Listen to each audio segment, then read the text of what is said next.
in the day when I was kind of coming up, when I started performing, that I could get some advice from other people that had been through it, you know. So I just thought I've been through so much trauma, so much challenges, so much ups and downs in the game that it'd be nice to just kind of put those into a book and give back, and hopefully help someone else, you know. 100%, yeah. Because as you say, look, you have been through it. You've been really open in the book about your struggles with addiction and what happened when you were in rehab, you know, first putting pen to paper. Talk to us about that process when you first thought, OK, right, I need to get writing. Well, first, I have to give a big shout-out to my brother-in-law, Chris Izai, who's a co-author on the book. So he sat with me for hours and hours, for months and months, just, like, listening to my stories and kind of helped develop this system that we did to put into the book. But, yeah, it was, you know, it's really hard. It's really hard to kind of see people in the game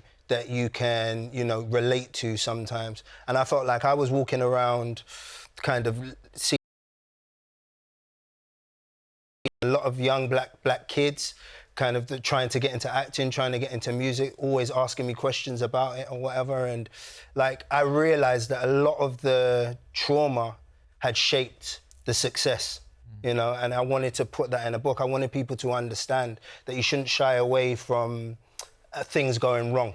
You know, the greatest entrepreneurs in the world have made all their money or made all their success from failing. You know, so we should somewhat embrace failure in a certain way, and that's what I wanted to put in the book, and that's pretty much what it's all about. It's just, you know, my stories, where it went wrong, what I learned from it, and how you can learn from my mistakes, I guess. Absolutely, failing is where you learn the most, 100%. Now, you mentioned your brother-in-law, but we also have to shout out your incredible mum. You know, if it wasn't for her, essentially, we wouldn't have you as Ashley Walters, the actor, right? Yeah, I sent her a message today, actually, and just said, thanks for giving me life, because I wouldn't be here without her. Yeah, she's an amazing woman, really strong woman, very cold, to be fair. You know, she was that kind of, you know, I'd bring in my coursework and she'd kind of sit down with the coursework and red pen through everything, go through it again. But for me, that taught me so much. That taught me, you know, I needed to be better.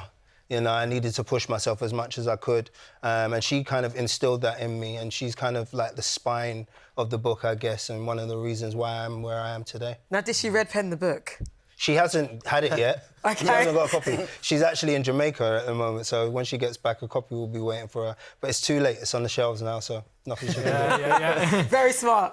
We have to talk about it as well. You were in the massively successful show Adolescence. I mean, did that series change you as a parent, would you say? Yeah, definitely. It you know, really held a mirror up to myself. I'm a father of 8. You know, I've got 8 kids. I've got 3 grandkids. Who I love dearly, and I've had, you know, up and down relationships with some of my older children. And I realised, like, getting onto set for Adolescence, I'd spent this whole time trying to build up this DI, this detective inspector character, and build it up and kind of work. And when I got there, I realised it was just about being a dad, you know. The heart of this show is about being a parent. Yeah. 100%. It was absolutely fantastic. And Really? Ashley's book, Always Winning, is out now. Before we go, there's just a few hours left to vote for the National Television Awards 2025. The One Show is in the long list for the